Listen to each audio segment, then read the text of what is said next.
So in this lecture, we will be talking about learning rule for weights in the output layer of the neural network. As you know, we have taken three-layer neural network. So output layer of the neural network will be third layer. And in this third layer, the change in weight will be represented with the help of superscript 3 or a given weight wji. And this we can write as we have seen earlier minus mu 3 into partial derivative of, here it should be q eq with respect to wji of the third layer. Here we will apply chain rule for this expression. So we won't take derivative of eq with respect to directly with respect to w, means weights, individual weights. Rather, we will take derivative of this term eq. Here I should mention that this q corresponds to a given qth input pattern. So derivative of eq with respect to vj for the third layer, and then derivative of vj with respect to wji for the third layer. In this way, we will find out the final expression of delta wji. So first we will evaluate this term, and then second we will evaluate this term, means get this, see the derivation of this term. Now if we see the derivation for vj, partial derivative vj with respect to wji for the third layer, then we know that this vj is nothing but weighted sum of the outputs of the previous layer. So whatever we are having in the previous layer, in the third layer, whatever output we are getting from the previous layer, that we represent at x out h. This h represents particular neuron, h, neuron number h. So weighted sum means we multiply this output with corresponding weight, and then all these are added, sum is taken. So now we will expand this, and we'll see that if we take h is equal to 1, then we get this term where this jh becomes j1, x out h becomes out 1, so on. If we move, then we will get one term here. In place of h, we may have I, and then so on, and the last term will be the summation limit here.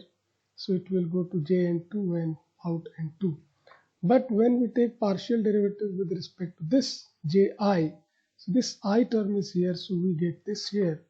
So partial derivative will be giving some value for this only. For other terms on this side, we will not get anything. Here we won't get anything. Here no output will be there. No value will be returned. Only this will return a value. And we know that if it is with respect to this, then only x2 out I will be left. So this is the value of this partial derivative of this term here. Now we'll see the second term. So the second term is represented here, is shown here, and EQ, we know that it is related to the instantaneous error at the output layer. So at the output layer, the desired output is represented by d cube h, where h corresponds to particular neuron in the output layer and q corresponds to particular input pattern, qth input pattern. So the expression which we have seen earlier for this is it was defined here. This comes out to be this one, x square. So with this, if we substitute, then we substitute it here. This is square term with respect to vj. Now we need to have vj somewhere in this expression, and if you see carefully the figure which we have used earlier, then this x out h is nothing but output of activation function and output of activation function is represented as f of weighted sum of previous inputs. So weighted sum we are representing using VJ3. So actually this x out h for third layer can be written as f of VJ3 and remaining terms are same. So if we represent in this form, then we can say that this Vj is going to once we are going to find out derivative of this term or this term with respect to Vj. So we will be representing this expression using f of Vj, and for h is equal to 1 we will get this term, for h is equal to j we will get this term, and so on, and the last term will be for value corresponding to n3. So here we are getting n3, and if you go for partial derivative then it will return some finite value only for this. So if you take partial derivative with respect to Vj3, then you will get half of this whole term, and as it is a square we will have to take its derivative here also, that is derivative of fvj3 is one additional term here, and fvj3 when we take derivative of this term then it is represented as g. This we have discussed earlier. So this whole term will be g times g of vj3 and this term. So this whole term is given a name, is given a symbol which is delta j, means corresponding to jth neuron.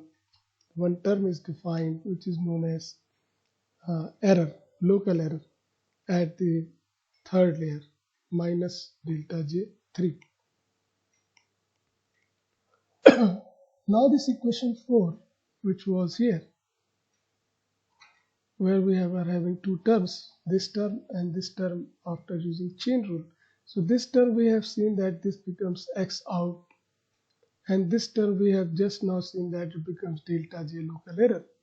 So this equation 4 becomes mu times this delta j3 is substituted here and x out I is substituted here, and this we have these two minus signs give us plus here, and then mu3 and delta j3 and x out I. So this delta ji for the third layer, which is output layer, is this expression, and to get new weight, which is k plus 1 iteration, the old weight plus this change in weight can be written, and this is the expression. Equation number 8 is the expression for output layer weight update.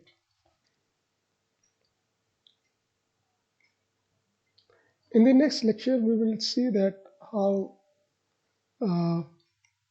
learning rule for weights in the second hidden layer is derived.